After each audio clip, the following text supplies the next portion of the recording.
Hi ಎಲ್ರಿಗೂ ನಮಸ್ಕಾರ. ನೀವು ನೋಡ್ತಾ ಇದ್ದೀರಾ ಸಿನಿ ಬಸ್. ನಾವು ಇವತ್ತು ಒಂದು ಸ್ಪೆಷಲ್ ಚಿತ್ರದ ಬಗ್ಗೆ ಮಾತನಾಡೋದಕ್ಕೆ ಬಂದಿದ್ದೀವಿ. ಅದು 5D. 5D ಅಂದಾಗ ಬಹಳ ಜನಕ್ಕೆ ಏನು ಈ ಡಿ ಅನ್ನುವಂತಹ ಕನ್ಫ್ಯೂಷನ್ಸ್ ಇದ್ದೇ ಇದೆ.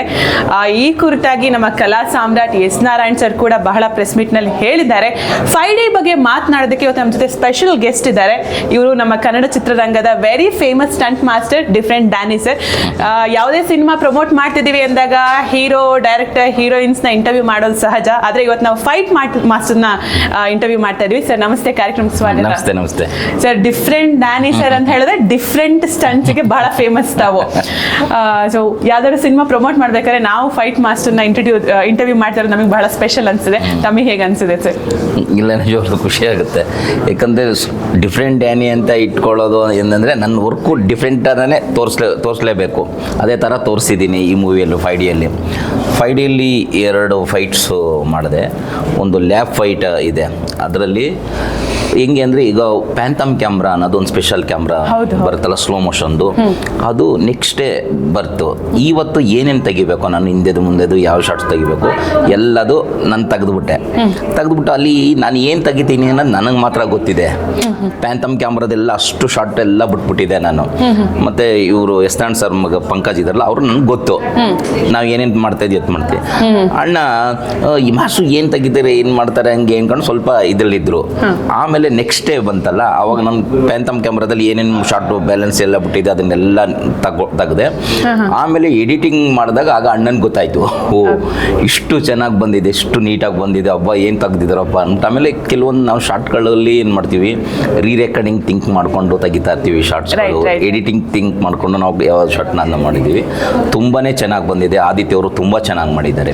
ಸರ್, ಈಗ 5Dಗೆ ಬರೋಕ್ಕಿಂತ ಮುಂಚಿತವಾಗಿ ನೀವು ಇದುವರೆಗೂ ಮಾಡಿರುವಂತಹ ಸಿನಿಮಾಗಳು, ಸ್ಟಾರ್ಗಳಿಗೆ ಕೆಲಸ ಮಾಡಿದ್ರಲ್ಲ, ಅದರಲ್ಲಿ ಯಾವುದಾದ್ರೂ ಒಂದು ಚಾಲೆಂಜಿಂಗ್, ಇವಾಗ ನಾವು ಸ್ಟಂಟ್ ಮಾಸ್ಟರ್ ಅಂತ ಬಂದ ತಕ್ಷಣ ಪ್ರಭಾಕರ್ ಸರ್ ಇಂದ ನೋಡ್ತಾ ಬರ್ತೀವಲ್ಲ, ಸೊ ಯಾವಾಗಲೂ ಸ್ಟಂಟ್ ಮಾಸ್ಟರ್ಸ್ ಲೈಫ್ ಅಂದ್ರೆ ಒಂದು ರಿಸ್ಕ್ ಅಲ್ಲಿ ಇರುತ್ತೆ ಅಂತ. ಯಾವತ್ತೂ ಕೂಡ ಅವ್ರಿಗೊಂದು ಸೇಫ್ಟಿ ಇರೋದಿಲ್ಲ, ಸೆಕ್ಯೂರ್ ಇರೋದಿಲ್ಲ ಅಂತ.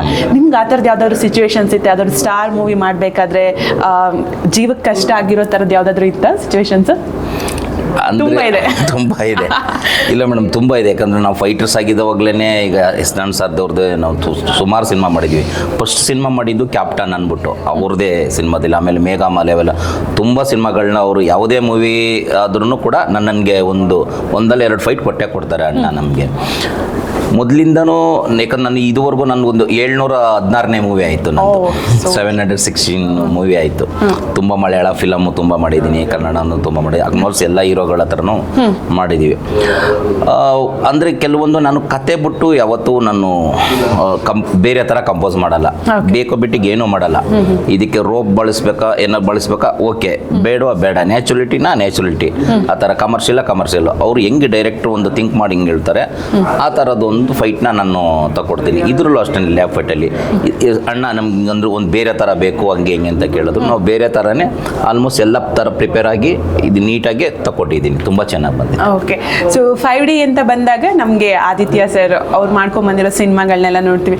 ಈ ಪರ್ಟಿಕ್ಯುಲರ್ ಸಿನಿಮಾ 5Dಯಲ್ಲಿ ಅವರಿಗೆ ಒಂದು ಸ್ಟಂಟ್ ಕೊರಿಯೋಗ್ರಫಿ ಮಾಡಬೇಕು ಅಂದಾಗ ಏನಿತ್ತು ತಲೆಯಲ್ಲಿ ಅಂತ ಸರ್? ನೀವು ಹೇಳಿದ್ರೆ ಲ್ಯಾಬ್ ಫೈಟ್ ಇತ್ತು ಅಂತ. ಲ್ಯಾಬ್ ಅಂದರೆ ಕೆಮಿಕಲ್ ಲ್ಯಾಬ್ರೋಟರಿ. ಹೌದೌದು. ಇವಾಗ ನಾವು ಸಿನಿಮಾ ಆಗಲಿ ಏನಾಗಲಿ ಲ್ಯಾಬ್ರೋಟರಿ ಇರೋದು ಕೆಮಿಕಲ್ಸ್ ಇದ್ದೇ ಇರುತ್ತೆ. ಸೊ ಅದನ್ನ ಇಟ್ಕೊಂಡು ಫೈಟ್ ಮಾಡಬೇಕು ಅಂದ್ರೆ ಬಹಳ ಚಾಲೆಂಜಿಂಗ್ ಇರುತ್ತೆ. ಸೊ ತಾವು ಏನು ಫೇಸ್ ಮಾಡಿದ್ರಿ ಅಂತ? ಇಲ್ಲ, ಅದು ಯಾಕಂದ್ರೆ ಏನು ಗೊತ್ತಾ ಮೇಡಮ್, ಎಲ್ಲಿ ಲ್ಯಾಬಲ್ಲಿ ಅಂದರೆ ನಾವು ಯಾಕಂದರೆ ಶುಗರ್ ಗ್ಲಾಸ್ಗಳನ್ನ ಎಲ್ಲೂ ಇಡೋಕ್ಕಾಗಲ್ಲ. ಎಲ್ಲ ಒರಿಜಿನಲ್ಲೇ. ಈಗ ಫೈಟರ್ಸ್ ಕೆಲವೊಂದು ಅವ್ರು ಬೀಳಬೇಕಾದ್ರೆ ಎಲ್ಲ ಒರಿಜಿನಲ್ ಗ್ಲಾಸಲ್ಲೇ ಬೀಳಬೇಕು. ತುಂಬ ರಿಸ್ಕ್ ಇತ್ತು ನನಗೆ ಫೈಟ್ ಮಾಡುವಾಗ ಅದು ಲ್ಯಾಬಲ್ಲಿ. ಯಾಕಂದರೆ ಎಲ್ಲಿ ಚುಚ್ಕೊಬಿಡುತ್ತೋ, ಎಲ್ಲ ಒರಿಜಿನಲ್ ಗ್ಲಾಸ್ಗಳು ಮೇಲ್ಗಡೆ ಬೀಳೋದು ಅಂಥದಕ್ಕೆ. ಬಟ್ ಅದನ್ನು ತುಂಬ ಕೇರ್ಫುಲ್ಲಾಗಿ ಸೇಫ್ಟಿಯಾಗಿ ನಿಜವೂ ಚೆನ್ನಾಗಿ ಮಾಡಿದ್ರು ಇವ್ರು. ಆದಿತ್ಯ ಸರ್ ಯಾಕಂದರೆ ಯಾವುದೂ ಮಾಸ್ಟರ್ ಅದಾಗಲ್ಲ ಅಂತ ಏನೂ ಅವರು ಏನು ಹೇಳೋದಿಲ್ಲ.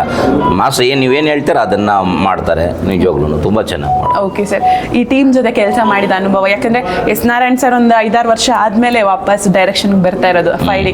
ಮತ್ತೆ ನಿಮಗೆ 700 ಸಿನಿಮಾ ಆಗಿ ಹೋಗಿದೆ. ಸೊ 5D ಅಂತ ಬಂದಾಗ ಲಾಸ್ಟ್ ನಮ್ದು ಕೈವ ರಿಲೀಸ್ ಆಗಿದೆ, ಕದ್ದ ಚಿತ್ರ, ವೀರಂ, ಇದೆಲ್ಲ ಲಾಸ್ಟ್ ರಿಲೀಸಸ್ ಅಲ್ವಾ? ಓಕೆ. ಸೊ ಈ ಎಲ್ಲ ಸಿನಿಮಾಗಳಿಗೆ ಕೆಲಸ ಮಾಡ್ತಿದ್ರೆ ಫೈಟ್ ಕೊರಿಯೋಗ್ರಫಿ ಅನ್ನೋದು ತಮ್ಗೇನು ಹೊಸತಲ್ಲ, ಆದ್ರೆ ಇಂಥ ಸಿನಿಮಾಗಳಿಗೆ ಮಾಡೋದು ಒಂದು ಸ್ಪೆಷಲ್ ಅಂತ ಫೀಲ್ ಆಗ್ತಿದೆ. ಸೊ February 16th ರಿಲೀಸ್ ಆಗ್ತಾ ಇದೆ. ಏನ್ ಹೇಳೋದಕ್ಕೆ ಹೊರಟಿದ್ದೀರಾ ಅಂತ ಸರ್? ಇಲ್ಲ, ನಿಜವಾಗ್ಲೂ ನಿಜವಾಗ್ಲೂ ಯಾಕಂದರೆ ಎಸ್ ನಾರಾಯಣ್ ಸರು ಯಾಕಂದರೆ ಮೊದಲಿಂದನೂ ಯಾಕಂದ್ರೆ ಅವರು ಒಂದು ಥರ ಲೆಜೆಂಡ್ ಅವರು. ಬೇರೆ ಬೇರೆ ಸಿನಿಮಾಗಳು ಒಂದೊಂದು ಥರ ಬಂದಿದೆ. ಇದು ಒಂದು ವಿಭಿನ್ನವಾಗಿ ಬೇರೆ ಥರ ಮಾಡಿದ್ದಾರೆ. 5D ಅಂದರೆ ಒಂದು ಬೇರೆ ಥರನೇ ಇದೆ ನಿಜವಾಗ್ಲೂ. ಒಂದು 16th ದಯವಿಟ್ಟು ಎಲ್ಲರೂ ಬಂದು ಸಿನಿಮಾನ ನೋಡಬೇಕು, ಆಶೀರ್ವದಿಸಬೇಕು, ಎಲ್ಲ ಒಳ್ಳೇದಾಗಬೇಕು. ನಮ್ಮ ಆದಿತ್ಯ ಸರ್ಗಂತೂ ಒಳ್ಳೇದಾಗಬೇಕು ನಿಜವಾಗ್ಲೂ. ಇಡೀ ಟೀಮ್ಗೆಲ್ಲ ಒಳ್ಳೇದಾಗಲಿ, ಪ್ರೊಡ್ಯೂಸರ್ಗೂ ಕೂಡ ಎಲ್ಲರಿಗೂ ಒಳ್ಳೇದಾಗಲಿ. Okay sir, super. ಇನ್ನೊಂದು ವಿಚಾರ, ನಾನು ನಿಮ್ಗೆ ಕೇಳಿದ ಇನ್ಸಿಡೆಂಟ್ ಯಾವ್ದಾದ್ರು ಶೇರ್ ಮಾಡಬೇಕು ಅಂತ, ಯಾವ್ದಾದ್ರು ನಮ್ಮ ವೀಕ್ಷಕರಿಗೆ ಕ್ಯೂರಿಯಸ್ ಅನ್ಸೋ ಯಾವ್ದಾದ್ರು ಇನ್ಸಿಡೆಂಟ್ಸ್ ಇದ್ರೆ ಒಂದು ಶೇರ್ ಮಾಡ್ಬೋದಾ? ತುಂಬ ಇದೆ ಮೇಡಮ್. ಒಂದು ಸರ್ ಪ್ಲೀಸ್. ಮೇಡಮ್ ಆ ಥರದ್ದು ಲೆಕ್ಕಕ್ಕಾದ್ರೆ ತುಂಬ ಮೂವಿ. ಈಗ ನಾನು ಫೈಟರ್ ಆಗಿದ್ದಾಗ ಇದು ಅವನಿಗೆ ಹಿಂದೆ ತುಂಬ ಸರಿ ಮಾತಾಡಿದ್ದೀನಿ. ನಾನು ಫೈಟರ್ ಆಗಿದ್ದಾಗ ಹಿಮಪಾತ ಅನ್ನೋದಿದೆಯಲ್ಲ, ವಿಷ್ಣುವರ್ಧನ್ ಡೂಪ್ ಹಾಕಿದ್ದೆ ಮೇಕೆದಾಟಲ್ಲಿ. ಆಗ 175 ಅಡಿ ಮೇಲಿಂದ ಬಿದ್ದಿದ್ದೆ, ಸುರುಳಿಗೆ ಸಿಕ್ಕಾಕೊಂಡೆ. ನಾನು ಬದುಕಿರೋದೇ ಹೆಚ್ಚು, 1-2 ಕಿಲೋಮೀಟರ್ ನೀರು ಒಳಗಡೆನೆ ಕೊಚ್ಕೊಂಡು ಹೋಗಿದ್ದೆ. ಆ ಥರ ಸುಮಾರು ಸಿನಿಮಾಗಳಲ್ಲಿ ನಾನು ಡೇಂಜರ್ ಏನೇನೋ ಆಗ್ಬಿಡ್ಬೇಕಿತ್ತು, ಅನಾಹುತ ಆಗ್ಬಿಟ್ಟಿತ್ತು. ಎಲ್ಲ ದೇವರ ಆಶೀರ್ವಾದ ಇನ್ನ ಇದ್ದೀನಿ. ಆ ಥರ ತುಂಬ ಇದೆ ಮೇಡಮ್. Super sir.